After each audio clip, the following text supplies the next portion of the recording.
शब्द धन गुरु अर्जन देव जी का बिलावल राग के अंदर सुभायमान। धन गुरु ग्रंथ साहिब जी के पावन अंग 804 ते दर्ज है।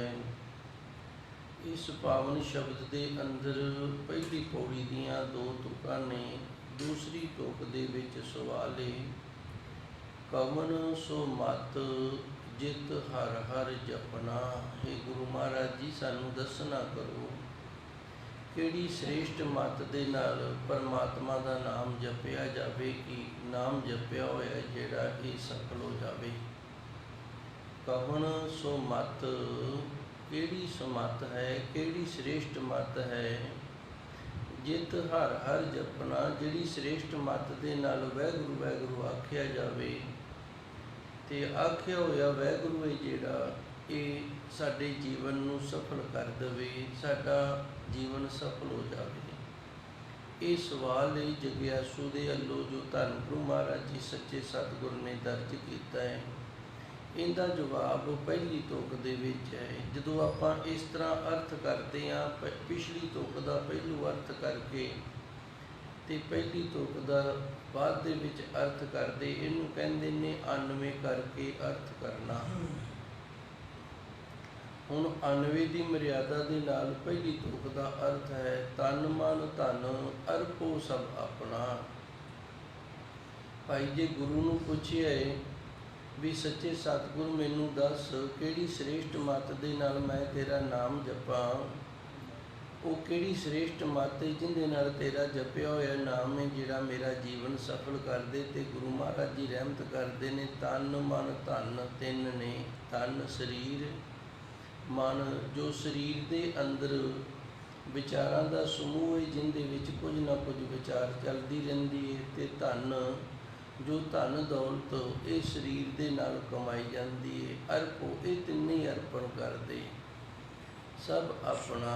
ये सारा कुछ जिहड़ा तेरा अपनापन है ना, इनू तू अर्पण कर। हुण इत्थे सवाल पैदा हुंदा है भी असी गुरु वाले हो गए हाँ, गुरु की दात सानू प्राप्त है, अमृत छकिया होया है, गुरु के चरणों के नाल जुड़े हाँ, तो फिर वो किहड़ा तरीका है जिहड़े तरीके दे नाल धन गुरु जी नूं अर्पण किया जावे। ते जदों धन अर्पण किया है तो मन करके भी असी धन गुरु ग्रंथ साहिब जी नूं गुरु धारण किया, फिर वो किहड़ा तरीका है जिहड़े तरीके दे नाल मन अर्पिया जावे। धन वो किहड़ा तरीका है जिहड़े तरीके दे नाल धन है जिहड़ा ये भी गुरु नूं अर्पण किया जावे। ये ख्याल है जिहड़ा ये हुण साडे अंदर बन गया। इनू इस तरह समझना है, मन जिहड़ा ये नक्शे तैयार करता है, मन जिहड़ा ये विचारां दा समूह है। मन केवल ते केवल विचार कर सकता है, मन अपने अंदर नक्शा बना सकता है, पर उसनूं करन दे लई फिर अगे तन है जिहड़ा शरीर है जिहड़ा ये क्रियाशील हुंदा है। ते शरीर नूं मन द्वारा सोची कि विचार दे पूरा करन दे लई धन की लोड़ हुंदी है। मैं एक बारी फिर शुरू तो दसां, मन जिहड़ा ये विचारां दा समूह है, मन दे विच विचार चलदी है, मन नक्शा तैयार करता है। मन अपने अंदर कुछ ना कुछ सोचदा विचारदा है भी ये इस तरह हो जावे, पर कर नहीं सकता। हुण करन दे लई मन नूं शरीर की लोड़ पैनी है। शरीर है जिहड़ा ये उसनूं कर सकदा है, शरीर करदा है।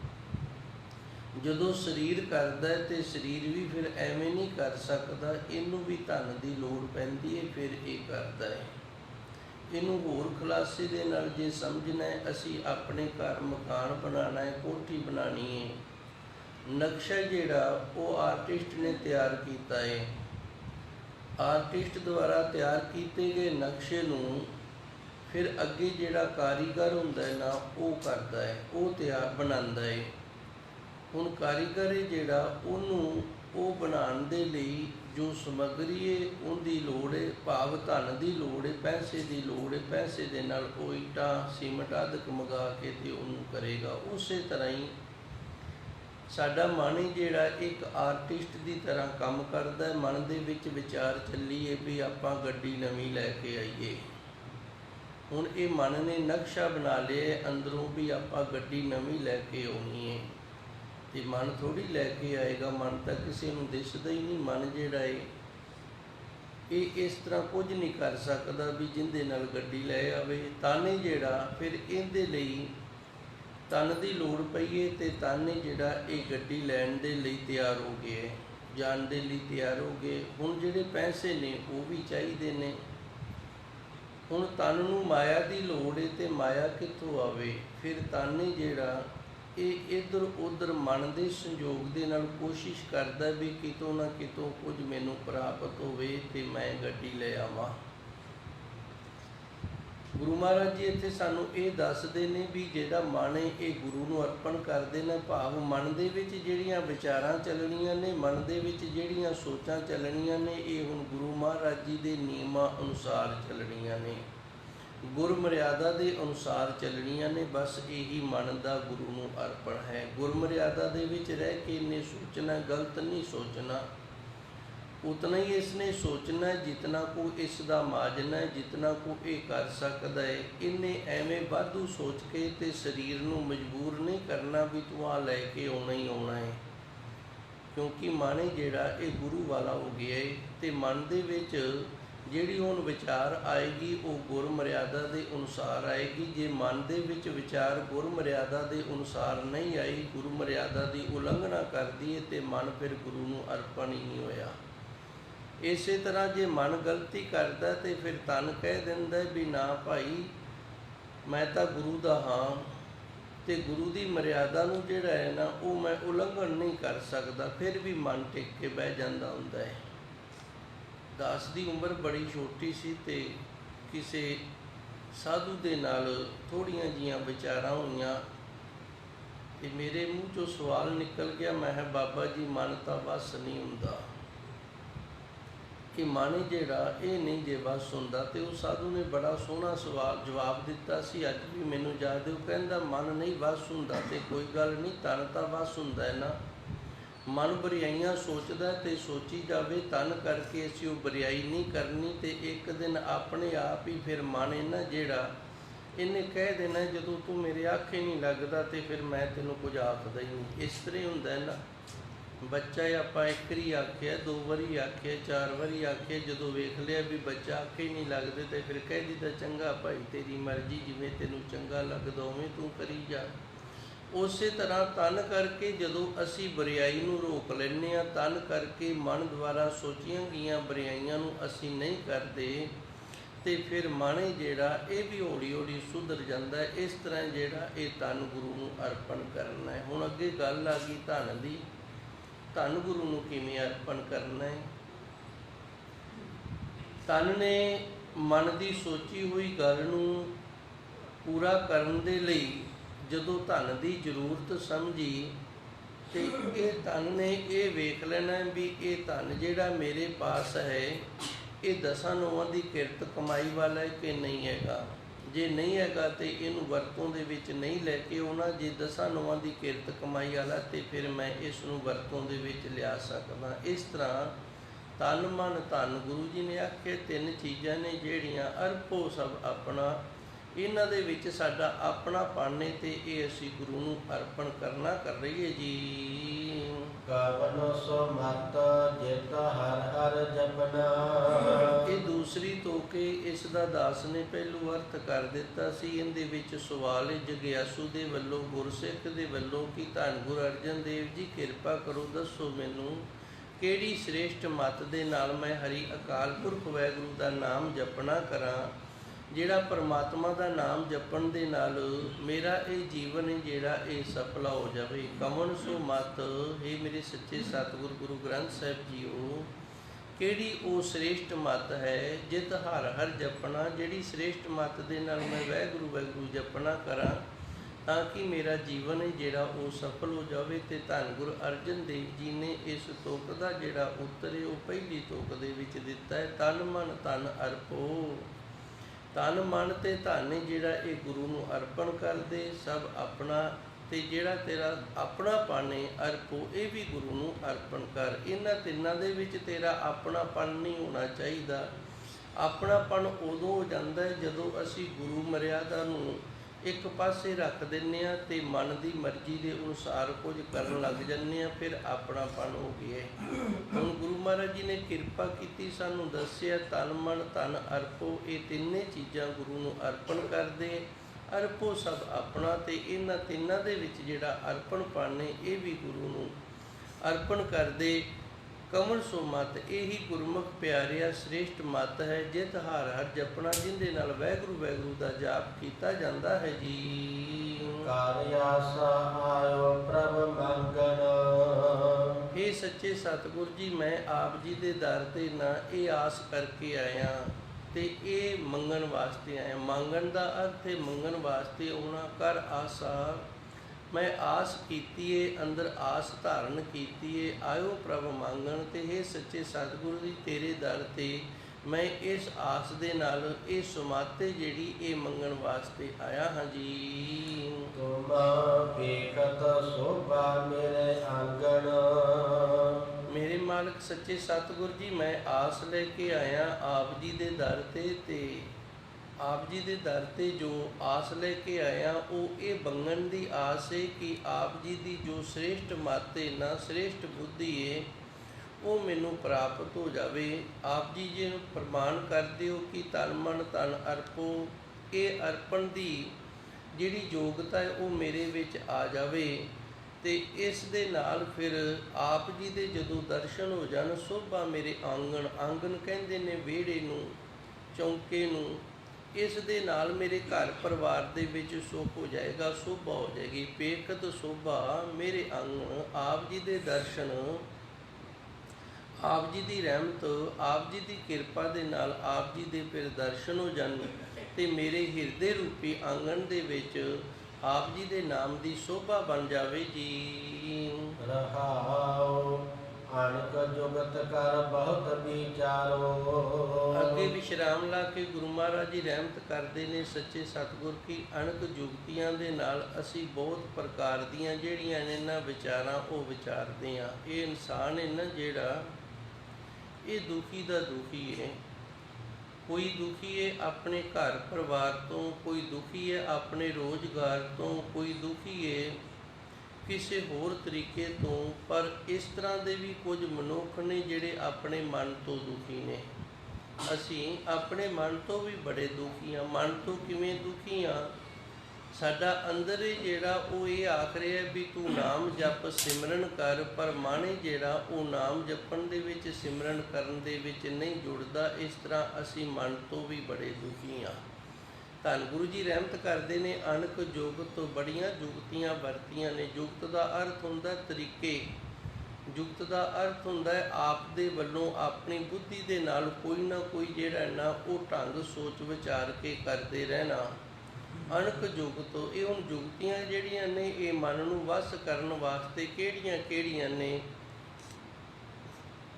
ਜਿਵੇਂ ਕੋਈ ਅੱਗ ਜਿਹੜੀ ਏ ਧੂਣੀਆਂ ਤਪਾਉਣ ਲੱਗ ਜਾਂਦਾ ਹੈ, ਕੋਈ ਜਲ ਧਾਰਾ ਸਿਆਲ ਦੇ ਠੰਡੇ ਦਿਨਾਂ ਦੇ ਵਿੱਚ ਕਰਨ ਲੱਗ ਜਾਂਦਾ ਹੈ, ਕੋਈ ਆਪਣੇ ਸਰੀਰ ਨੂੰ ਭੁੱਖਿਆਂ ਰੱਖਣ ਲੱਗ ਜਾਂਦਾ ਹੈ, ਕੋਈ ਦਿਗੰਬਰ ਬਣ ਕੇ ਜੰਗਲਾਂ ਦੇ ਵਿੱਚ ਘੁੰਮਦਾ ਫਿਰਦਾ। ਇਹ ਸਾਰੀਆਂ ਜੁਗਤੀਆਂ ਨੇ ਜਿਹੜੀਆਂ ਇਹ ਸਰੀਰ ਦੇ ਨਾਲ ਮਨੁੱਖ ਕਰਦਾ ਹੈ ਵੀ ਜੇ ਕਿਤੇ ਮਨ ਵਸ ਵਿੱਚ ਆ ਜਾਵੇ। ਪਰ ਮਨ ਇਹਨਾਂ ਜਿਹੜਾ ਇਹ ਵਸ ਦੇ ਵਿੱਚ ਇਹਨਾਂ ਜੁਗਤੀਆਂ ਦੇ ਨਾਲ ਨਹੀਂ ਦੇ ਆਉਂਦਾ। ਕਿਉਂ ਨਹੀਂ ਆਉਂਦਾ? ਕਿਉਂਕਿ ਪਰਮਾਤਮਾ ਨੂੰ ਪ੍ਰਾਪਤੀ ਦਾ ਜਿਹੜਾ ਵਿਸ਼ਾ ਉਹ ਸਰੀਰ ਦਾ ਵਿਸ਼ਾ ਹੀ ਨਹੀਂ, ਉਹ ਮਨ ਦਾ ਵਿਸ਼ਾ ਹੈ। ਅਤੇ ਸਬਜੈਕਟ ਜਿਹੜਾ ਉਹ ਅਸੀਂ ਸਰੀਰ ਦਾ ਪੜ੍ਹ ਰਹੇ ਹਾਂ, ਕਿਰਿਆ ਜਿਹੜੀ ਉਹ ਸਰੀਰ ਦੇ ਨਾਲ ਕਰ ਰਹੇ ਹਾਂ। ਅਤੇ ਮਨ ਜਿਹੜਾ ਇਹਦਾ ਦੱਸੋ ਕਿਵੇਂ ਸੁਧਾਰ ਹੋਵੇ? ਜਦੋਂ ਮਨ ਦੇ ਨਾਲ ਜੁੜਾਂਗੇ, ਮਨ ਦੇ ਸੁਧਾਰਨ ਵਾਲੀਆਂ ਜਿਹੜੀਆਂ ਕਿਰਿਆਵਾਂ ਨੇ ਉਹ ਕਰਾਂਗੇ ਅਤੇ ਫਿਰ ਮਨ ਜਿਹੜਾ ਇਹ ਸੁਧਰੇਗਾ। ਹੁਣ ਇਸ ਤੁਕ ਦੇ ਵਿੱਚ ਵੀ ਇਹ ਮੰਨ ਲਈਏ ਵੀ ਗੁਰੂ ਮਹਾਰਾਜ ਜੀ ਸੱਚੇ ਸਤਿਗੁਰ ਦੇ ਪਾਸ ਜਗਿਆਸੂ ਦੇ ਵੱਲੋਂ ਸਵਾਲ ਹੈ ਕਿ ਸੱਚੇ ਸਤਿਗੁਰ ਅਣਖ ਜੁਗਤ, ਮੈਂ ਬੜੀਆਂ ਜੁਗਤੀਆਂ ਵਰਤੀਆਂ ਨੇ, ਬੜੇ ਤਰੀਕੇ ਵਰਤੇ ਨੇ, ਕਰ ਬਹੁਤ ਵਿਚਾਰਿਓ। ਅਤੇ ਅਣਖ ਤਰੀਕਿਆਂ ਅਣਖ ਜੁਗਤੀਆਂ ਦੇ ਨਾਲ ਮਨ ਦੇ ਵਿੱਚ ਮੈਂ ਇਹ ਬਹੁਤ ਡੂੰਘਾਈ ਦੇ ਨਾਲ ਵਿਚਾਰ ਕੀਤੀ ਹੈ ਜੀ। ਸਾਧ ਸੰਗ ਇਸ ਮਨ ਹੈ ਉਧਾਰੋ। ਜਿਹੜਾ ਭਲਾ ਹੈ ਨਾ ਇਸ ਮਨ ਦਾ ਨਾਮ ਜਪਣ ਵਾਲੇ ਪਾਸੇ ਜਿਹੜਾ ਲੱਗਦਾ ਹੈ ਇਹ ਮਨ, ਇਹ ਸਾਧੂ ਦੀ ਸੰਗਤ ਕਰਕੇ ਹੀ ਲੱਗਦਾ ਹੈ। ਸਾਧ ਸੰਗ ਇਸ ਮਨੇ ਉਧਾਰੋ। ਇਸ ਮਨ ਦਾ ਜਿਹੜਾ ਉਧਾਰ ਹੋਣਾ ਹੈ, ਮਨ ਦਾ ਜਿਹੜਾ ਭਲਾ ਹੋਣਾ ਹੈ, ਉਹ ਸਤ ਸੰਗਤ ਦੇ ਵਿੱਚ ਆਣ ਕੇ ਹੋਣਾ ਹੈ, ਸਾਧੂ ਸੰਗਤ ਦੇ ਵਿੱਚ ਆਣ ਕੇ ਹੋਣਾ ਹੈ। ਹੁਣ ਇਹਨਾਂ ਦੋਵਾਂ ਤੁਕਾਂ ਨੂੰ ਇੱਕ ਵਾਰੀ ਆਪਾਂ ਫਿਰ ਥੋੜ੍ਹਾ ਵਿਚਾਰ ਲਈਏ। ਜਿਵੇਂ ਪਿੱਛੇ ਸ਼ਬਦ ਦੇ ਵਾਹਿਗੁਰੂ ਜੀ ਪਿੱਛੇ ਪਹਿਲੀ ਪੌੜੀ ਦੇ ਅੰਦਰ ਗੁਰੂ ਮਹਾਰਾਜ ਜੀ ਸੱਚੇ ਸਤਿਗੁਰ ਦਾ ਪੁੱਤਰ ਸੀ ਬਈ ਗੁਰਮੁਖ ਪਿਆਰਿਆ ਤਨ ਮਨ ਇਹਨਾਂ ਜਿਹੜਾ ਧਨ ਇਹ ਗੁਰੂ ਨੂੰ ਅਰਪਣ ਕਰਦੇ, ਇਹ ਸ੍ਰੇਸ਼ਟ ਮਾਤੇ। ਉਵੇਂ ਜਿਵੇਂ ਇੱਥੇ ਗੁਰੂ ਜੀ ਨੇ ਸਾਨੂੰ ਇਹ ਦੱਸਿਆ ਵੀ ਵੇਖਿਓ ਕਿਤੇ ਉਸ ਪਰਮਾਤਮਾ ਨੂੰ ਲੱਭਣ ਦੇ ਲਈ, ਉਸ ਪਰਮਾਤਮਾ ਨੂੰ ਪ੍ਰਾਪਤ ਕਰਨ ਦੇ ਲਈ ਇਹ ਸਰੀਰ ਦੀਆਂ ਜਿਹੜੀਆਂ ਕਿਰਿਆਵਾਂ ਨੇ ਉਹਨਾਂ ਨਾਲ ਨਾ ਜੁੜ ਜਾਈਓ, ਤੁਸੀਂ ਮਨ ਦੀ ਕਿਰਿਆ ਦੇ ਨਾਲ ਜੁੜਿਓ। ਅਤੇ ਮਨ ਦੀ ਕਿਰਿਆ ਜਿਹੜੀ ਇਹ ਸਾਧੂ ਸੰਗਤ ਦੇ ਵਿੱਚ ਆਣ ਕੇ ਜਦੋਂ ਅਸੀਂ ਗੁਰੂ ਦੀ ਬਾਣੀ ਪੜ੍ਹਦੇ ਹਾਂ, ਗੁਰੂ ਦੇ ਨਾਮ ਨੂੰ ਜਪਦੇ ਹਾਂ, ਗੁਰੂ ਦੀਆਂ ਕਥਾ ਵਿਚਾਰਾਂ ਸਰਵਣ ਕਰਦੇ ਹਾਂ, ਕੀਰਤਨ ਸਰਵਣ ਕਰਦੇ ਹਾਂ ਨਾ, ਅਤੇ ਫਿਰ ਮਨ ਹੀ ਜਿਹੜਾ ਇਹਦਾ ਭਲਾ ਹੁੰਦਾ ਹੈ। ਇੱਥੋਂ ਗੁਰੂ ਦਾ ਗਿਆਨ ਹੀ ਜਿਹੜਾ ਉਹ ਮਨ ਨੂੰ ਪ੍ਰਾਪਤ ਹੁੰਦਾ ਹੈ। ਅਣਖ ਜੁਗਤ ਕਰ ਬਹੁਤ ਵਿਚਾਰੋ, ਬੜੀਆਂ ਜੁਗਤੀਆਂ ਦੇ ਨਾਲ ਅਤੇ ਬੜੀਆਂ ਵਿਚਾਰਾਂ ਦੇ ਨਾਲ ਕਰਕੇ ਇਹ ਵੇਖ ਲਏ, ਪਰ ਮਨ ਨੇ ਜਿਹੜਾ ਇਹ ਵਸ ਨਹੀਂ ਆਇਆ। ਫਿਰ ਵਸ ਵਿੱਚ ਕਿਵੇਂ ਆਉਂਦਾ? ਸਾਧ ਸੰਗ ਇਸ ਮਨੇ ਸੁਧਾਰੋ। ਅਤੇ ਗੁਰੂ ਜੀ ਰਹਿਮਤ ਕਰਦੇ ਨੇ, ਤੂੰ ਸਾਧੂ ਦੀ ਸੰਗਤ ਦੇ ਵਿੱਚ ਆਇਆ ਕਰ, ਸਤ ਸੰਗਤ ਦੇ ਵਿੱਚ ਆਇਆ ਕਰ। ਸਤ ਸੰਗਤ ਦੇ ਵਿੱਚ ਆਣ ਕੇ ਇਸ ਮਨ ਦਾ ਜਿਹੜਾ ਹੈ ਉਹ ਉਧਾਰ ਹੋਵੇਗਾ ਜੀ। ਮਤ ਬੁੱਧ ਸੁਰਤ ਨਹੀਂ ਚਤੁਰਾਈ। ਅੱਗੇ ਫਿਰ ਗੁਰੂ ਮਹਾਰਾਜ ਜੀ ਦੁਆਰਾ ਬਖਸ਼ਿਸ਼ ਕੀਤਾ ਕਿ ਅਗਿਆਨ ਨੇ, ਮਤ ਬੁੱਧ ਸੁਰਤ, ਇਹ ਤਿੰਨ ਚੀਜ਼ਾਂ ਨੇ ਅਤੇ ਤਿੰਨੇ ਸੂਖਮ ਰੂਪ ਦੇ ਵਿੱਚ ਨੇ, ਦਿਸਦੀਆਂ ਕਿਸੇ ਨੂੰ ਨਹੀਂ ਹੈਗੀਆਂ। ਮਤ ਜੋ ਅਸੀਂ ਗੁਰੂ ਤੋਂ ਪ੍ਰਾਪਤ ਕਰਦੇ ਹਾਂ, ਮਤ ਜੋ ਅਸੀਂ ਸਿਆਣੇ ਮਨੁੱਖਾਂ ਤੋਂ ਪ੍ਰਾਪਤ ਕਰਦੇ ਹਾਂ, ਮਤ ਜੋ ਅਸੀਂ ਪੜ੍ਹ ਲਿਖ ਕੇ ਪ੍ਰਾਪਤ ਕੀਤੀ, ਇਹਨੂੰ ਮਤ ਆਖਦੇ ਨੇ। ਮਤ ਜਿਹੜੀ ਇਹ ਸਾਨੂੰ ਸਾਡੇ ਪਰਿਵਾਰ ਤੋਂ ਸ਼ੁਰੂ ਹੋ ਜਾਂਦੀ ਹੈ ਮਿਲਣੀ। ਸਭ ਤੋਂ ਪਹਿਲਾਂ ਸਾਡੇ ਮਾਤਾ ਪਿਤਾ ਤੋਂ ਸਾਨੂੰ ਮਤ ਮਿਲਦੀ ਹੈ। ਅਤੇ ਮਤ ਜਿਹੜੀ ਇਹ ਜਦੋਂ ਅੰਦਰ ਜਮ੍ਹਾਂ ਹੋਣ ਲੱਗ ਜਾਂਦੀ ਹੈ, ਫਿਰ ਇਸ ਅੰਦਰ ਜਮ੍ਹਾਂ ਹੋਈ ਮਤ ਨੂੰ ਬੁੱਧੀ ਆਖ ਦਿੰਦੇ ਨੇ। ਮਤ ਸਾਨੂੰ ਸਾਡੇ ਪਰਿਵਾਰ ਤੋਂ ਮਿਲਦੀ ਹੈ, ਅਸੀਂ ਸਕੂਲ ਦੇ ਵਿੱਚ ਜਾਂਦੇ ਹਾਂ, ਉੱਥੇ ਅਧਿਆਪਕਾਂ ਤੋਂ ਮਿਲਦੀ ਹੈ, ਗੁਰੂ ਸੰਗਤ ਦੇ ਵਿੱਚ ਆਉਂਦੇ ਹਾਂ, ਗੁਰੂ ਤੋਂ ਮਿਲਦੀ ਹੈ। ਇਹ ਸਾਰੀ ਮਤ ਹੈ। ਇਸ ਮਤ ਨੂੰ ਜਦੋਂ ਅਸੀਂ ਜਮ੍ਹਾਂ ਕਰ ਲੈਂਦੇ ਹਾਂ, ਆਪਣੇ ਪਾਸ ਰੱਖ ਲੈਂਦੇ ਹਾਂ, ਅਤੇ ਫਿਰ ਇਹ ਸਾਡੀ ਬੁੱਧੀ ਬਣ ਜਾਂਦੀ ਹੈ। ਅਤੇ ਵਿਦਾਂਤ ਦੇ ਅੰਦਰ ਥੋੜ੍ਹਾ ਇਹ ਵੀ ਲਿਖਿਆ ਹੈ ਕਿ ਬੁੱਧੀ ਹੈ ਜਿਹੜੀ ਸਾਡੀ ਸਾਨੂੰ ਪ੍ਰਾਪਤ ਹੋਈ ਹੈ ਨਾ, ਇਹ ਸਾਡੇ ਪਿਛਲੇ ਜਨਮਾਂ ਦੇ ਕਰਕੇ ਸਾਨੂੰ ਮਿਲੀ ਹੈ। ਅਸੀਂ ਵੇਖਦੇ ਕਈਆਂ ਦੀ ਬੁੱਧੀ ਬੜੀ ਤੀਵਰ ਹੁੰਦੀ ਹੈ, ਬੜੀ ਤਿੱਖੀ ਬੁੱਧੀ ਵਾਲੇ, ਸ੍ਰੇਸ਼ਟ ਬੁੱਧੀ ਵਾਲੇ ਹੁੰਦੇ ਨੇ। ਉਹਨਾਂ ਨੂੰ ਇਹ ਬੁੱਧੀ ਹੈ ਜਿਹੜੀ ਇਹ ਕੁਝ ਪਿਛਲੇ ਜਨਮਾਂ ਦੇ ਵਿੱਚ ਪ੍ਰਾਪਤ ਹੋਈ ਹੈ, ਜਿਹੜੀ ਸ੍ਰੇਸ਼ਟ ਬੁੱਧੀ ਪ੍ਰਾਪਤ ਹੋਈ ਹੈ। ਕਈ ਵਾਰੀ ਨਾ ਬੱਚਾ ਜਿਹੜਾ ਉਹ ਆਪਣੇ ਮਾਤਾ ਪਿਤਾ ਤੋਂ ਜ਼ਿਆਦਾ ਸਿਆਣਾ ਹੋ ਜਾਂਦਾ ਹੈ। ਜ਼ਿਆਦਾ ਸਿਆਣਾ ਹੋਣ ਦਾ ਕਾਰਨ ਹੈ ਕਿ ਉਹਦੀ ਪਿਛਲੇ ਜਨਮਾਂ ਦੀ ਜਿਹੜੀ ਬੁੱਧੀ ਹੈ ਉਸ ਨੂੰ ਪ੍ਰਾਪਤ ਹੈ, ਅਤੇ ਉਸ ਬੁੱਧੀ ਦੇ ਨਾਲ ਇਹਨੇ ਇਸ ਦੁਨੀਆ ਦੇ ਅੰਦਰ ਆਣ ਕੇ ਆਪਣੇ ਆਪ ਨੂੰ ਵਡੋਤਰੀ ਦੇ ਵਿੱਚ ਕਰ ਲਿਆ ਹੈ। ਸੁਰਤ ਜਿਹੜੀ ਇਹ ਮਨੁੱਖ ਦੇ ਸਰੀਰ ਦੇ ਵਿੱਚ ਇਸੇ ਤਰ੍ਹਾਂ ਹੀ ਹੈ ਜਿਵੇਂ ਮਤ ਅਤੇ ਬੁੱਧੀ ਹੈ। ਇਹ ਸਾਡੇ ਸਰੀਰ ਦੇ ਵਿੱਚ ਚੇਤਨ ਸਤਾ ਹੈ, ਉਸ ਨੂੰ ਅਸੀਂ ਸੁਰਤ ਆਖ ਦਿੰਦੇ ਹਾਂ। ਸਾਡੇ ਸਰੀਰ ਦੇ ਵਿੱਚ ਜਿਹੜੀ ਚੇਤਨ ਸਤਾ ਉਸੇ ਨੂੰ ਧਿਆਨ ਸ਼ਕਤੀ ਆਖਿਆ ਜਾਂਦਾ ਹੈ। ਇਹਨੂੰ ਇਸ ਨੁਕਤੇ ਦੇ ਨਾਲ ਸਮਝਿਆ ਜਾਏਗਾ। ਆਪਾਂ ਬੈਠਿਆਂ ਤੇ ਅਚਨਚੇਤ ਸਾਡੇ ਸਰੀਰ ਦੇ ਕਿਸੇ ਅੰਗ 'ਤੇ ਕੀੜੀ ਨੇ ਦੰਦੀ ਵੱਢ ਦਿੱਤੀ ਹੈ। ਹੁਣ ਉਹ ਕੀੜੀ ਹੈ ਜਿਹੜੀ ਉਹ ਵੀ ਸਾਨੂੰ ਨਹੀਂ ਦਿਸਦੀ, ਅਤੇ ਸਰੀਰ ਦਾ ਜਿਹੜਾ ਅੰਗ ਹੈ ਉਹਨੂੰ ਵੀ ਅਸੀਂ ਨਹੀਂ ਵੇਖਿਆ। ਇਹ ਜੋ ਸਾਨੂੰ ਪਤਾ ਲੱਗਿਆ ਨਾ ਵੀ ਸਾਡੇ ਸਰੀਰ 'ਤੇ ਦੰਦੀ ਵੱਢੀ ਹੈ, ਇਹ ਸਾਡੀ ਧਿਆਨ ਸ਼ਕਤੀ ਹੈ। ਸਾਡੀ ਧਿਆਨ ਸ਼ਕਤੀ ਨੇ ਸਾਨੂੰ ਸੁਚੇਤ ਕੀਤਾ ਵੀ ਤੇਰੇ ਇਸ ਸਰੀਰ 'ਤੇ ਦੰਦੀ ਵੱਢੀ ਗਈ ਹੈ। ਅਤੇ ਜਿਹੜੇ ਗੁਰਮੁਖ ਪਿਆਰੇ ਆਪਣੀ ਸੁਰਤ ਨੂੰ ਸਮੇਟ ਲੈਂਦੇ ਨੇ, ਸਮੇਟ ਕੇ ਇਹ ਧਿਆਨ ਸ਼ਕਤੀ ਨੂੰ ਇਕਾਗਰ ਕਰਕੇ ਦਸਮ ਦੁਆਰ ਦੇ ਵਿੱਚ ਲੈ ਜਾਂਦੇ ਨੇ, ਅਤੇ ਉਹ ਫਿਰ ਸਰੀਰ ਕਰਕੇ ਕਿਤਨਾ ਸਮਾਂ ਮਰਜ਼ੀ ਚੌਂਕੜਾ ਮਾਰ ਕੇ ਬੈਠੇ ਰਹਿਣ, ਉਹਨਾਂ ਦੀ ਸਰੀਰ ਦੇ ਵਿੱਚ ਸੁਰਤ ਹੀ ਨਹੀਂ। ਫਿਰ ਸਰੀਰ ਆਕੜ ਗਿਆ ਜਾਂ ਥੱਕ ਗਿਆ, ਉਹਨਾਂ ਨੂੰ ਮਹਿਸੂਸ ਨਹੀਂ ਹੁੰਦਾ। ਆਪ ਜੀ ਨੇ ਵੇਖਿਆ ਹੋਣਾ ਹੈ, ਕਈ ਗ੍ਰੰਥੀ ਸਿੰਘ ਪਾਠ ਕਰਦੇ ਨੇ ਅਤੇ 2 ਘੰਟੇ ਚੌਂਕੜੇ ਦੇ ਵਿੱਚ ਬੈਠੇ ਰਹਿੰਦੇ ਨੇ, ਉਹਨਾਂ ਨੂੰ ਪਤਾ ਹੀ ਨਹੀਂ ਲੱਗਦਾ ਵੀ ਸਾਡੀ ਲੱਤ ਸੌਂ ਗਈ ਹੈ ਜਾਂ ਬਾਂਹ ਸੌਂ ਗਈ ਹੈ। ਗੁਰਬਾਣੀ ਦੇ ਵਿੱਚ ਇਤਨੀ ਸੁਰਤ ਇਕਾਗਰ ਹੋ ਜਾਂਦੀ ਹੈ। ਅਤੇ ਕਈ ਮੇਰੇ ਵਰਗੇ ਨੇ, ਉਹ 2 ਤੁਕਾਂ ਪੜ੍ਹਦੇ ਨੇ ਅਤੇ ਪਾਸੇ ਮਾਰਨ ਲੱਗ ਜਾਂਦੇ ਨੇ। ਇਹ ਸਾਡੀ ਧਿਆਨ ਸ਼ਕਤੀ ਦੀ ਕਿਰਿਆ ਹੈ, ਇਹ ਸਾਡੀ ਸੁਰਤ ਦੀ ਕਿਰਿਆ ਹੈ। ਇਹਨੂੰ ਅੱਗੇ ਆਪਣੇ ਆਪ ਤੁਸੀਂ ਹੋਰ ਜ਼ਿਆਦਾ ਸਮਝ ਲੈਣਾ, ਪ੍ਰੈਕਟੀਕਲ ਕਰਕੇ। ਜਦੋਂ ਆਪਾਂ ਗੱਲ ਸਮਝਦੇ ਹਾਂ ਫਿਰ ਜ਼ਿਆਦਾ ਸਮਝ ਆਉਂਦੀ ਹੈ। ਹੁਣ ਗੁਰੂ ਮਹਾਰਾਜ ਜੀ ਕਿਰਪਾ ਕਰਦੇ ਨੇ, ਮਤ, ਬੁੱਧ, ਸੁਰਤ, ਇਹ ਤਿੰਨ ਨੇ ਜਿਹੜੀਆਂ ਇਹ ਸਾਡੇ ਸਰੀਰ ਦੇ ਅੰਦਰ ਸੂਖਮ ਕਿਰਿਆਵਾਂ ਨੇ। ਮਤ ਅਸੀਂ ਪ੍ਰਾਪਤ ਕਰਦੇ ਹਾਂ ਅਤੇ ਬੁੱਧੀ ਹੈ ਜਿਹੜੀ ਇਹ ਸਾਨੂੰ ਜਨਮਾਂ ਜਨਮਾਂਤਰਾਂ ਤੋਂ ਮਿਲੀ ਹੋਈ ਹੈ। ਸੁਰਤ ਸਾਡੇ ਸਰੀਰ ਦੇ ਅੰਦਰ ਧਿਆਨ ਸ਼ਕਤੀ, ਨਾ ਹੀ ਚਤੁਰਾਈ। ਅਤੇ ਚਤੁਰਾਈ ਹੈ ਜਿਹੜੀ ਇਹ ਮਨੁੱਖ ਦੇ ਅੰਦਰ ਤੀਵਰ ਬੁੱਧੀ ਦੇ ਨਾਲ ਦੂਜਿਆਂ ਦੇ ਨਾਲ ਠੱਗੀ ਮਾਰਨ ਵਾਲੀ ਜਿਹੜੀ ਕਿਰਿਆ ਇਹਨੂੰ ਆਖਿਆ ਜਾਂਦਾ ਹੈ ਚਤੁਰ। ਚਤੁਰਾਈ, ਚਲਾਕੀ, ਕਿਸੇ ਦੇ ਨਾਲ ਚਲਾਕੀ ਕਰਨੀ, ਕਿਸੇ ਨੂੰ ਧੋਖਾ ਦੇਣਾ। ਹੁਣ ਅਸੀਂ ਉਸ ਰੱਬ ਨੂੰ ਚਤੁਰਾਈ ਦੇ ਨਾਲ ਵੀ ਨਹੀਂ ਪਾ ਸਕਦੇ।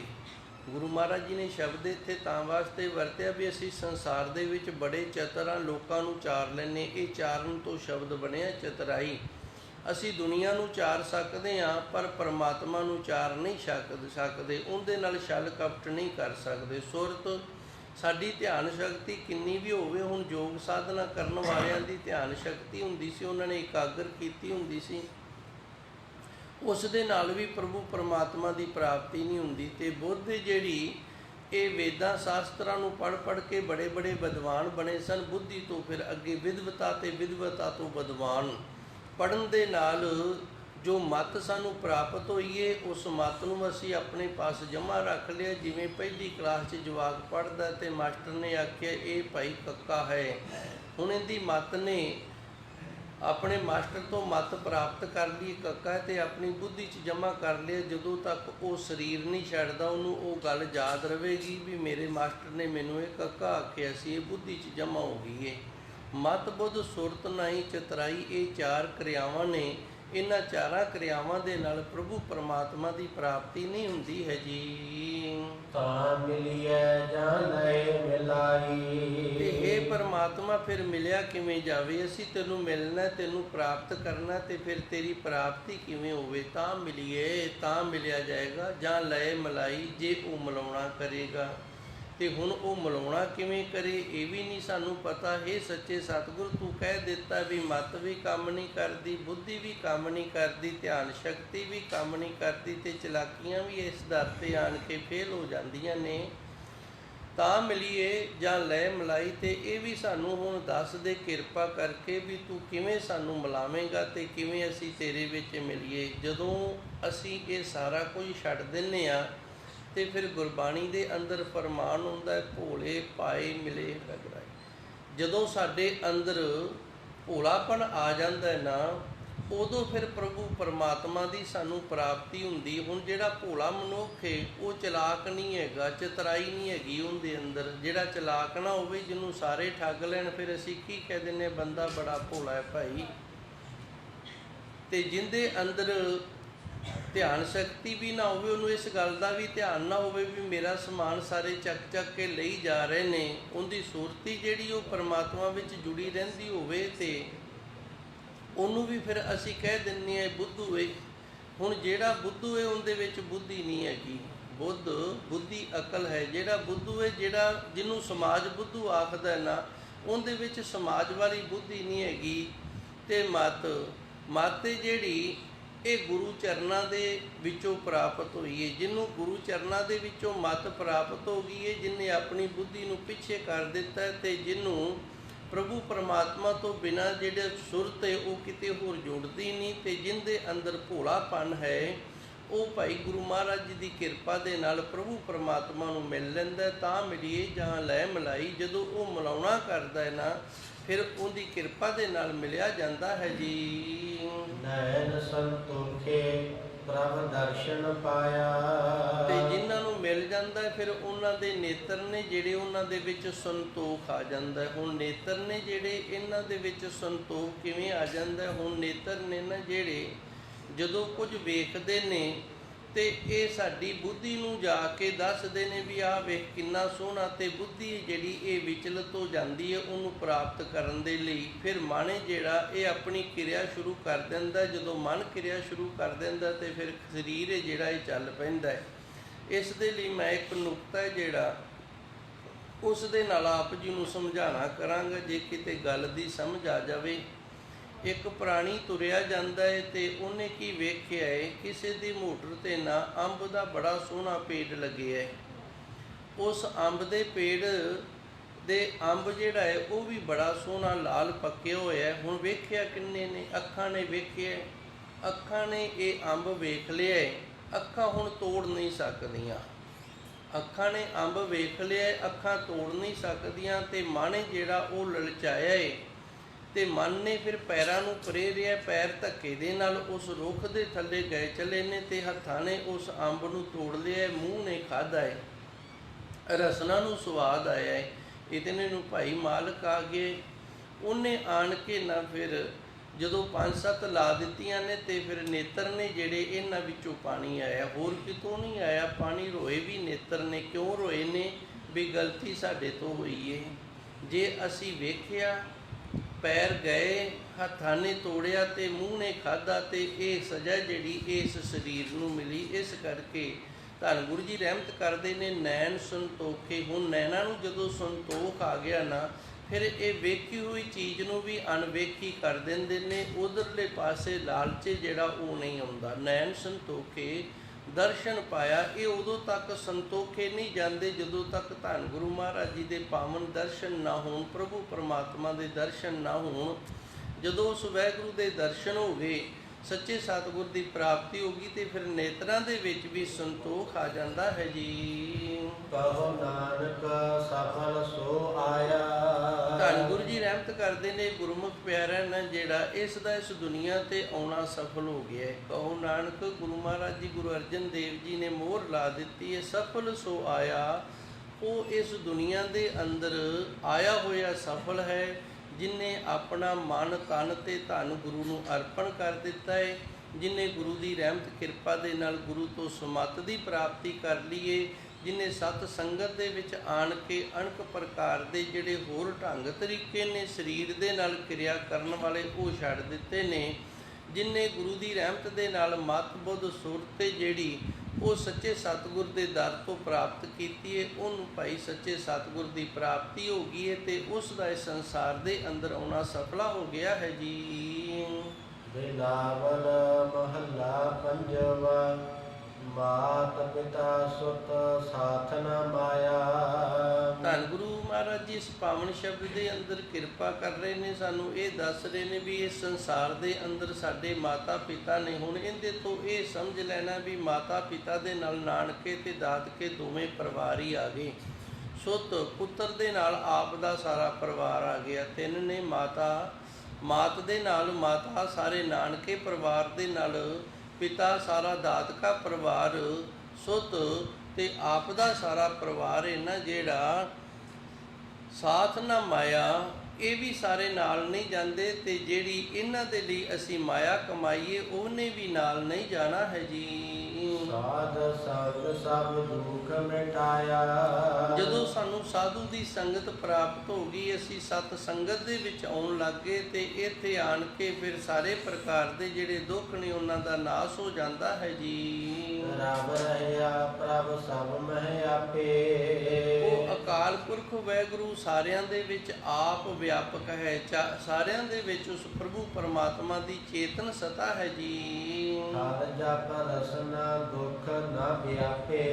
ਇਹ ਮੇਰੀ ਰਸਨਾ ਤੂੰ ਹਰੀ ਅਕਾਲ ਪੁਰਖ ਵਾਹਿਗੁਰੂ ਦਾ ਨਾਮ ਜਪਣਾ ਕਰ, ਜਿਸ ਕਰਕੇ ਤੈਨੂੰ ਇਸ ਸੰਸਾਰ ਦੇ ਜਿਹੜੇ ਦੁੱਖ ਨੇ ਉਹ ਨਹੀਂ ਲੱਗਣਗੇ ਜੀ। ਰਹਾਉ ਤਿਖਾ ਭੂਖ ਬਹੁ ਤਬ ਵਿਆਪਿਆ। ਵਿਸ਼ਰਾਮ ਲਾ ਕੇ ਗੁਰੂ ਮਹਾਰਾਜ ਜੀ ਦੱਸਦੇ ਨੇ ਸੰਸਾਰ ਦੇ ਦੁੱਖ ਕੀ ਨੇ। ਤਿੱਖਾ ਕਹਿੰਦੇ ਨੇ ਪਿਆਸ ਨੂੰ ਤੇ ਭੁੱਖ ਕਹਿੰਦੇ ਨੇ ਜੋ ਸਾਨੂੰ ਖਾਧਿਆ ਪਦਾਰਥਾਂ ਦੀ ਲੱਗਦੀ ਏ। ਬਹੁਤ ਤਪਤ, ਇਹ ਸਾਨੂੰ ਬੜਾ ਤਪਾ ਰਹੀ ਏ। ਬਾਬਾ ਫਰੀਦ ਜੀ ਨੇ ਵੀ ਇਸ ਤੋਂ ਦੁਖੀ ਹੋ ਕੇ ਨਾ ਇੱਕ ਸ਼ਲੋਕ ਦੀ ਰਚਨਾ ਕੀਤੀ ਹੈ। ਧੰਨ ਗੁਰੂ ਗ੍ਰੰਥ ਸਾਹਿਬ ਜੀ ਦੇ ਅੰਦਰ ਇਹ ਸ਼ਲੋਕ ਨਹੀਂ ਦਰਜ। ਜਿਵੇਂ ਭਗਤ ਕਬੀਰ ਜੀ ਦੀ ਬਾਣੀ ਹੈ ਜਿਹੜੀ ਕੁਝ ਕਬੀਰ ਸਾਗਰ ਦੇ ਵਿੱਚ ਉਹ ਗੁਰੂ ਗ੍ਰੰਥ ਸਾਹਿਬ ਜੀ ਦੇ ਅੰਦਰ ਨਹੀਂ ਹੈਗੀ, ਤੇ ਕੁਝ ਕਬੀਰ ਸਾਗਰ ਗ੍ਰੰਥ ਦੀ ਬਾਣੀ ਹੈ ਜਿਹੜੀ ਉਹ ਗੁਰੂ ਗ੍ਰੰਥ ਸਾਹਿਬ ਜੀ ਦੇ ਅੰਦਰ ਤਾਂ ਦਰਜ ਹੈ, ਪਰ ਉਸ ਬਾਣੀ ਦੀਆਂ ਜਿਹੜੀਆਂ ਤੁਕਾਂ ਨੇ ਉਹਨਾਂ ਦਾ ਸੁਮੇਲ ਨਹੀਂ ਆਉਂਦਾ। ਮੈਂ ਇੱਕ ਵਾਰੀ ਫਿਰ ਥੋੜ੍ਹਾ ਦੱਸਣ ਦਾ ਯਤਨ ਕਰਾਂ। ਭਗਤ ਕਬੀਰ ਜੀ ਦੀ ਬਾਣੀ ਹੈ ਜਿਹੜੀ ਧੰਨ ਗੁਰੂ ਗ੍ਰੰਥ ਸਾਹਿਬ ਜੀ ਦੇ ਅੰਦਰ ਦਰਜ ਹੈ। ਇਹ ਤਤ ਸਰੂਪ ਬਾਣੀ ਹੈ ਜਿਹੜੀ ਉਹ ਦਰਜ ਹੈ। ਤੇ ਬਾਕੀ ਬਾਣੀ ਹੈ ਜਿਹੜੀ ਭਗਤ ਕਬੀਰ ਜੀ ਦੀ, ਇਹ ਕਬੀਰ ਸਾਗਰ ਦੇ ਅੰਦਰ ਦਰਜ ਹੈ। ਇਸੇ ਤਰ੍ਹਾਂ ਬਾਬਾ ਫਰੀਦ ਜੀ ਦੀ ਜਿਹੜੀ ਤਤ ਸਰੂਪ ਬਾਣੀ ਹੈ ਨਾ, ਉਹ ਧੰਨ ਗੁਰੂ ਗ੍ਰੰਥ ਸਾਹਿਬ ਜੀ ਦੇ ਅੰਦਰ ਦਰਜ ਹੈ। ਤੇ ਬਾਕੀ ਬਾਣੀ ਹੈ ਜਿਹੜੀ ਉਹ ਬਾਬਾ ਫਰੀਦ ਜੀ ਦੇ ਹੋਰ ਗ੍ਰੰਥਾਂ ਦੇ ਵਿੱਚ ਦਰਜ ਹੈ। ਹੁਣ ਬਾਬਾ ਫਰੀਦ ਜੀ ਦਾ ਹੋਰ ਗ੍ਰੰਥ ਤੋਂ ਲਿਆ ਗਿਆ ਇੱਕ ਸ਼ਲੋਕ ਹੈ ਜੋ ਮੈਂ ਆਪ ਜੀ ਦੀ ਸੇਵਾ ਵਿੱਚ ਹਾਜ਼ਰ ਕਰਨ ਲੱਗਾ। ਫਰੀਦਾ ਮੌਤੋਂ ਭੁੱਖ ਬੁਰੀ, ਰਾਤੀ ਸੁੱਤਾ ਖਾ ਕੇ ਦਿਨੇ ਸਿਰ ਖੜੀ। ਜਿਹੜਾ ਸਾਧੂ ਸੰਤ ਹੁੰਦਾ ਹੈ ਨਾ, ਇਹ ਭੁੱਖ ਤੋਂ ਸਭ ਤੋਂ ਜ਼ਿਆਦਾ ਦੁਖੀ ਹੁੰਦਾ ਹੈ। ਇਸ ਸੰਸਾਰ ਦੇ ਅੰਦਰ ਸੁਖੀ ਕੋਈ ਵੀ ਨਹੀਂ। ਘਰ-ਬਾਰ ਛੱਡ ਦਿਓ, ਸਾਰਾ ਕੁਝ ਛੱਡ ਦਿਓ ਤੇ ਮਨ ਤੋਂ ਦੁਖੀ ਹੋ ਜਾਵਾਂਗੇ। ਮਨ ਦੁਖੀ ਹੋ ਜਾਏਗਾ ਕਿਉਂਕਿ ਛੱਡਿਆ ਕਾਹਦੇ ਵਾਸਤੇ ਵੇ? ਨਾਮ ਜਪਣ ਵਾਸਤੇ। ਪਰ ਮਨ ਜਿਹੜਾ ਇਹ ਨਾਮ ਨਹੀਂ ਜਪਦਾ। ਘਰ-ਬਾਰ ਪਰਿਵਾਰ ਸਾਰਾ ਕੁਝ ਛੱਡ ਦਿੱਤਾ ਤੇ ਫਿਰ ਭੁੱਖ ਤੇ ਪਿਆਸ ਤੋਂ ਦੁਖੀ ਹੋ ਜਾਵਾਂਗੇ। ਭੁੱਖ ਤੇ ਪਿਆਸ ਹੈ, ਇਹਦੇ ਲਈ ਫਿਰ ਲੋਕਾਂ ਦੇ ਘਰਾਂ ਦੇ ਵਿੱਚ ਜਾਣਾ ਪਏਗਾ। ਇਸ ਕਰਕੇ ਧੰਨ ਗੁਰੂ ਮਹਾਰਾਜ ਜੀ ਗੁਰੂ ਨਾਨਕ ਦੇਵ ਜੀ ਨੇ ਜੋ ਮਾਰਗ ਚਲਾਇਆ, ਸਾਨੂੰ ਪਹਿਲੋਂ ਇਹ ਆਖਿਆ ਕਿਰਤ ਕਰ, ਤੇ ਦੂਜਾ ਜਿਹੜਾ ਹੈ ਉਹ ਹੈ ਨਾਮ ਜਪ, ਤੇ ਤੀਜਾ ਵੰਡ ਕੇ ਛਕ। ਆਪਣੀ ਕਿਰਤ ਕਰ ਤਾਂ ਕਿ ਤੂੰ ਭੁੱਖਾ ਤੇ ਪਿਆਸਾ ਨਾ ਰਵੇਂ, ਤੈਨੂੰ ਕਿਸੇ ਦੂਜੇ ਦੇ ਬੂਹੇ ਤੇ ਨਾ ਜਾਣਾ ਪਵੇ। ਤੇ ਨਾਮ ਜਪ ਤਾਂ ਕਿ ਤੂੰ ਕੇਵਲ ਕੀਰਤੀ ਬਣ ਕੇ ਤੇ ਦੁਬਾਰਾ ਫਿਰ ਜੰਮਣ ਮਰਨ ਦੇ ਚੱਕਰ 'ਚ ਨਾ ਪਿਆ ਰਵੇਂ, ਤੇਰੀ ਗਤੀ ਤੇ ਮੁਕਤੀ ਹੋ ਜਾਵੇ। ਤੇ ਵੰਡ ਕੇ ਛਕ ਤਾਂ ਕਿ ਤੇਰੇ ਅੰਦਰ ਜਿਹੜੀ ਕੱਲ ਖੋਰੀ ਹੈ ਨਾ, ਉਹ ਨਾ ਆਵੇ। ਜਿਹੜੀ ਜਮਾ ਬਿਰਤੀ ਹੈ ਤੇਰੇ ਅੰਦਰ, ਕੱਲ ਖੋਰੀ ਦੀ ਬਿਰਤੀ ਹੈ ਤੇਰੀ, ਉਹ ਨਾਸ ਹੋ ਜਾਵੇ। ਹੁਣ ਧੰਨ ਗੁਰੂ ਮਹਾਰਾਜ ਜੀ ਸੱਚੇ ਸਤਿਗੁਰ ਇੱਥੇ ਕਿਰਪਾ ਕਰਦੇ ਨੇ। ਤਿੱਖਾ ਤਿੱਖਾ ਕਹਿੰਦੇ ਨੇ ਪਿਆਸ ਨੂੰ, ਭੁੱਖ ਕਹਿੰਦੇ ਨੇ, ਭੁੱਖ ਕਹਿੰਦੇ ਨੇ ਭੁੱਖ ਨੂੰ। ਬਹੁਤ ਜ਼ਿਆਦਾ ਤਪਤ ਵਿਆਪਿਆ, ਇਹਨਾਂ ਨੇ ਬੜਾ ਤਪਾ ਰੱਖਿਆ ਹੈ ਜੀ। ਸੀਤਲ ਭਏ ਹਰ ਹਰ ਜਸ ਜਾਪਿਆ। ਤੇ ਉਹ ਗੁਰਮੁਖ ਪਿਆਰੇ ਸੀਤਲ ਹੋ ਗਏ ਨੇ, ਠੰਡੇ ਠਾਰ ਹੋ ਗਏ ਨੇ, ਜਿਨ੍ਹਾਂ ਨੇ ਵਾਹਿਗੁਰੂ ਵਾਹਿਗੁਰੂ ਦਾ ਜਸ ਗਾਇਨ ਕੀਤਾ। ਜਿਹੜੇ ਸੱਚੇ ਸਤਿਗੁਰ ਦੇ ਨਾਮ ਜਸ ਦੇ ਨਾਲ ਜੁੜ ਗਏ ਨੇ, ਜਿਨ੍ਹਾਂ ਤੇ ਸੱਚੇ ਸਤਿਗੁਰ ਦੀ ਅਪਾਰ ਰਹਿਮਤ ਬਖਸ਼ਿਸ਼ ਕਿਰਪਾ ਹੈ, ਉਹ ਫਿਰ ਤ੍ਰਿਸ਼ਨਾ ਦੀ ਤਿਖਾ ਤੋਂ ਤੇ ਵਿਕਾਰਾਂ ਦੀ ਭੁੱਖ ਤੋਂ ਬਚ ਜਾਂਦੇ ਹਨ ਜੀ। ਕੋਟ ਜਤਨ ਸੰਤੋਖ ਨਾ ਪਾਇਆ। ਜਿਵੇਂ ਭਗਤ ਕਬੀਰ ਜੀ ਦਾ ਫਰਮਾਨ ਹੈ, ਗੋ ਤਨ ਗਜ ਤਨ ਰਤਨ ਧਨ ਖਾਨ। ਭਗਤ ਕਬੀਰ ਜੀ ਕਹਿੰਦੇ ਨੇ ਘਰ ਦੇ ਵਿੱਚ 15-20 ਗਾਈਆਂ ਹੋਣ, 15-20 ਸਵਾਰੀਆਂ ਹੋਣ ਤੇ ਸਾਰੀਆਂ ਪੇਟੀਆਂ ਨੇ ਜਿਹੜੀਆਂ ਉਹ ਵੀ ਮਾਇਆ ਦੇ ਨਾਲ ਭਰੀਆਂ ਹੋਣ ਤੇ ਮਨੁੱਖ ਨੂੰ ਸੰਤੋਖ ਨਹੀਂ ਆਉਂਦਾ। ਜਬ ਆਵੇ ਸੰਤੋਖ ਧਨ, ਜਦੋਂ ਗੁਰੂ ਦੀ ਕਿਰਪਾ ਹੋ ਜਾਵੇ ਨਾ, ਸੱਚੇ ਸਤਿਗੁਰ ਦੀ ਸਾਡੇ ਅੰਦਰ ਸੰਤੋਖ ਵੱਜ ਜਾਵੇ, ਸਭ ਧਨ ਧੂਰੀ ਸਮਾਨ, ਤੇ ਫਿਰ ਇਹ ਸਾਰਾ ਕੁਝ ਜਿਹੜਾ ਮਿੱਟੀ ਦਿਸਣ ਲੱਗ ਜਾਂਦਾ ਹੈ।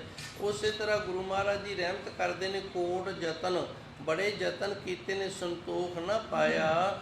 ਇਹ ਸਰੀਰ ਨੂੰ, ਇਸ ਮਨ ਨੂੰ ਕਿਤੋਂ ਸੰਤੋਖ ਨਹੀਂ ਆਇਆ ਹੈ ਜੀ। ਮਨ ਤ੍ਰਿਪਤਾਨਾ ਹਰ ਗੁਣ ਗਾਇਆ। ਤੇ ਜਦੋਂ ਇਸ ਮਨ ਨੇ ਹਰੀ ਅਕਾਲ ਪੁਰਖ ਵਾਹਿਗੁਰੂ ਦੇ ਗੁਣ ਗਾਇਨ ਕਰਨੇ ਸ਼ੁਰੂ ਕਰ ਦਿੱਤੇ, ਪਰਮਾਤਮਾ ਦੇ ਨਾਮ ਦੇ ਨਾਲ ਜੁੜ ਗਿਆ, ਵਾਹਿਗੁਰੂ ਵਾਹਿਗੁਰੂ ਦਾ ਅਭਿਆਸ ਸ਼ੁਰੂ ਕਰ ਦਿੱਤਾ, ਤੇ ਫਿਰ ਮਨ ਦੇ ਵਿੱਚ ਤ੍ਰਿਪਤਾਈ ਹੋ ਜਾਂਦੀ ਹੈ, ਮਨ ਸੰਤੋਖ ਵਿੱਚ ਆ ਜਾਂਦਾ ਹੈ ਜੀ। ਇਹੋ ਭਗਤ ਪ੍ਰਭ ਅੰਤਰ ਜਾਮੀ। ਇਹ ਮੇਰੇ ਸੱਚੇ ਸਤਿਗੁਰ ਜੀ, ਤੁਸੀਂ ਅੰਦਰ ਦੀਆਂ ਜਾਣਨ ਵਾਲੇ ਹੋ, ਤੇ ਕਿਰਪਾ ਕਰੋ, ਅਸੀਂ ਆਪ ਜੀ ਦੇ ਦਰ ਤੋਂ ਭਗਤੀ ਮੰਗਦੇ ਹਾਂ, ਸਾਨੂੰ ਭਗਤੀ ਦੀ ਦਾਤ ਦਿਓ। ਦਿਓ ਭਗਤ ਪ੍ਰਭ, हे ਪ੍ਰਭੂ ਭਗਤੀ ਦਿਓ। ਅੰਤਰਜਾਮੀ, ਹੁਣ ਇਹ ਜਿਹੜਾ ਅੰਤਰਜਾਮੀ ਸ਼ਬਦ ਹੈ ਨਾ, ਇਹ ਇਸ ਕਰਕੇ ਨਾਲ ਲਾਇਆ ਗਿਆ ਹੈ ਵੀ हे ਸੱਚੇ ਸਤਿਗੁਰ ਜੀ, ਤੁਹਾਨੂੰ ਸਾਡੀ ਅੰਦਰ ਦੀ ਹਾਲਤ ਦਾ ਪਤਾ ਹੈ। ਕਈ ਵਾਰੀ ਨਾ ਅਸੀਂ ਬੜੇ ਚਲਾਕ ਹੁੰਦੇ ਹਾਂ, ਬੜੇ ਚਤਰ ਹੁੰਦੇ ਹਾਂ, ਅਸੀਂ ਰੱਬ ਨੂੰ ਵੀ ਧੋਖੇ ਦੇ ਵਿੱਚ ਲੈ ਕੇ ਆਉਣ ਦਾ ਯਤਨ ਕਰਦੇ ਹਾਂ। ਉਹ ਕਿਵੇਂ? ਅੰਦਰ ਸਾਡੇ ਜਿਹੜਾ ਹੈ ਨਾ, ਉਹ ਕੁਝ ਹੋਰ ਚੱਲ ਰਿਹਾ ਹੁੰਦਾ ਹੈ। ਅਸੀਂ ਗੁਰੂ ਘਰ ਆਏ ਹਾਂ, ਗੁਰੂ ਮਹਾਰਾਜ ਜੀ ਦੇ ਦਰਸ਼ਨ ਕੀਤੇ ਨੇ, ਨਮਸਕਾਰਾਂ ਕੀਤੀਆਂ ਨੇ, ਅਰਦਾਸਾਂ ਬੇਨਤੀਆਂ ਕੀਤੀਆਂ ਨੇ, ਤੇ ਮੂੰਹ ਦੇ ਵਿੱਚ ਵਿਖਾਵੇ ਦੇ ਲਈ ਅਸੀਂ ਅਰਦਾਸ ਇਹ ਕਰ ਰਹੇ ਹਾਂ ਕਿ ਸੱਚੇ ਸਤਿਗੁਰ ਤੇਰੇ ਦਰ ਤੋਂ ਨਾਮ ਦੀ ਦਾਤ ਪ੍ਰਾਪਤ ਹੋਵੇ, ਪਰ ਅੰਦਰ ਇਹ ਜਿਹੜਾ ਉਹ ਕਿਤੇ ਹੋਰ ਹੀ ਜੁੜਿਆ ਰਿਹਾ ਹੈ। हे ਪ੍ਰਭੂ ਪਰਮਾਤਮਾ, ਤੂੰ ਸਾਡੇ ਅੰਦਰ ਦੀਆਂ ਜਾਣਨ ਵਾਲਾ ਹੈ, ਤੂੰ ਅੰਤਰਜਾਮੀ ਹੈ, ਤੈਨੂੰ ਸਾਡੀ ਅੰਦਰ ਦੀ ਹਾਲਤ ਦਾ ਪਤਾ ਹੈ। हे ਸੱਚੇ ਸਤਿਗੁਰ, ਇਸ ਕਰਕੇ ਅਸੀਂ ਤੇਰੇ ਤੋਂ ਭਗਤੀ ਦੀ ਦਾਤ ਮੰਗਦੇ ਹਾਂ ਕਿ ਅਸੀਂ ਆਪਣੇ ਮਨ ਤੋਂ ਬੜੇ ਦੁਖੀ ਹਾਂ। ਸਾਡਾ ਮਨ ਜਿਹੜਾ ਇਹ ਭਗਤੀ ਵਿੱਚ ਨਹੀਂ ਲੱਗਦਾ, ਤੂੰ ਕਿਰਪਾ ਕਰ ਸਾਡੇ ਮਨ ਨੂੰ ਭਗਤੀ ਵਿੱਚ ਲਾਣਾ ਕਰ। ਨਾਨਕ ਕੀ ਬੇਨੰਤੀ ਸੁਆਮੀ। ਇਹ ਮੇਰੇ ਸੱਚੇ ਸਤਿਗੁਰ ਜੀ, ਆਪ ਜੀ ਦੇ ਅੱਗੇ ਸਾਡੀ ਅਰਦਾਸ ਹੈ, ਸਾਡੀ ਬੇਨਤੀ ਹੈ, ਤੇ ਤੁਸੀਂ ਕਿਰਪਾ ਕਰੋ ਸਾਡੀ ਇਸ ਅਰਦਾਸ ਨੂੰ, ਇਸ ਬੇਨਤੀ ਨੂੰ ਪ੍ਰਵਾਨ ਕਰੋ। ਆਓ ਆਪਾਂ ਵੀ ਸੱਚੇ ਸਤਿਗੁਰ ਦੇ ਅੱਗੇ ਸੱਚੇ ਮਨ ਦੇ ਨਾਲ ਅਰਦਾਸਾਂ ਕਰੀਏ ਕਿ ਹੇ ਸੱਚੇ ਸਤਿਗੁਰ ਜੀ, ਕਿਰਪਾ ਕਰੋ। ਅਸੀਂ ਤਾਂ ਜਿਸ ਤਰ੍ਹਾਂ ਦੇ ਹੈਗੇ ਹਾਂ ਆਪ ਜੀ ਨੂੰ ਪਤਾ ਹੀ ਹੈ, ਪਰ ਤੁਸੀਂ ਕਿਰਪਾ ਕਰੋ, ਰਹਿਮਤ ਕਰੋ, ਸਾਨੂੰ ਬਖਸ਼ਣਾ ਕਰੋ। ਆਪ ਜੀ ਦੇ ਨਾਮ ਦੀ ਦਾਤ ਦੇ ਕੇ ਆਪ ਜੀ ਦੇ ਨਾਮ ਦੇ ਨਾਲ ਜੋੜੋ। ਆਪ ਜੀ ਦੇ ਨਾਮ ਦੀ ਸਾਨੂੰ ਭਗਤੀ ਦੀ ਦਾਤ ਪ੍ਰਾਪਤ ਹੋਵੇ। ਇਤਨੀ ਕੁ ਸੇਵਾ ਸੰਗਤ ਨੇ ਪ੍ਰਵਾਨ ਕਰਨੀ। ਸੱਚੇ ਸਤਿਗੁਰ ਕਿਰਪਾ ਕਰਨ, ਰਹਿਮਤ ਕਰਨ। ਜੋ ਗੁਰੂ ਮਹਾਰਾਜ ਜੀ ਨੇ ਸਾਨੂੰ ਗਿਆਨ ਦੀ ਦਾਤ ਬਖਸ਼ਿਸ਼ ਕੀਤੀ ਹੈ, ਇਸ ਗੱਲ ਦੀ ਸਾਨੂੰ ਸਮਝ ਆ ਜਾਵੇ। ਜਿਸ ਦਿਨ ਸਾਨੂੰ ਇਹ ਸਮਝ ਆ ਗਈ ਨਾ ਵੀ ਅਸੀਂ ਮਨ, ਧਨ ਤੇ ਤਨ ਗੁਰੂ ਨੂੰ ਕਿਵੇਂ ਅਰਪਣ ਕਰਨਾ ਹੈ, ਉਸ ਦਿਨ ਅਸੀਂ ਅਧਿਆਤਮਕ ਦੇ ਮਾਰਗ 'ਤੇ ਪਹਿਲਾ ਪੈਰ ਰੱਖ ਲੈਣਾ ਹੈ। ਨਾਮ ਵੀ ਜਪਦੇ ਹਾਂ, ਨਿਤਨੇਮ ਵੀ ਕਰਦੇ ਹਾਂ, ਗੁਰੂ ਦੀ ਸੇਵਾ ਵੀ ਕਰਦੇ ਹਾਂ, ਪਰ ਇਹ ਤਿੰਨ ਚੀਜ਼ਾਂ ਨੇ ਜਿਹੜੀਆਂ ਇਹ ਸਾਨੂੰ ਅਰਪਣ ਕਰਨੀਆਂ ਨਹੀਂ ਆ ਰਹੀਆਂ। ਕਿਸ ਤਰੀਕੇ ਦੇ ਨਾਲ ਇਹਨਾਂ ਤਿੰਨਾਂ ਨੂੰ ਅਰਪਣ ਕਰਨਾ ਹੈ, ਜਿਸ ਦਿਨ ਸਾਨੂੰ ਇਹ ਸੋਝੀ ਆ ਗਈ, ਇਹ ਗਿਆਨ ਆ ਗਿਆ, ਉਸ ਦਿਨ ਸਾਡਾ ਪਹਿਲਾ ਕਦਮ ਹੈ ਜਿਹੜਾ ਇਹ ਗੁਰੂ ਮਾਰਗ 'ਤੇ, ਹਰੀ ਮਾਰਗ 'ਤੇ ਹੋਵੇਗਾ। ਤੇ ਸੱਚੇ ਸਤਿਗੁਰ ਕਿਰਪਾ ਕਰਨ, ਰਹਿਮਤ ਕਰਨ, ਸਾਨੂੰ ਇਸ ਗੱਲ ਦੀ ਸੋਝੀ ਆ ਜਾਵੇ। ਦੇਹੋ ਸੱਜਣ ਆਸੀਸੜੀਆ, ਜੋ ਹੋਵੇ ਸਾਹਿਬ ਸਿਉ ਮੇਲ।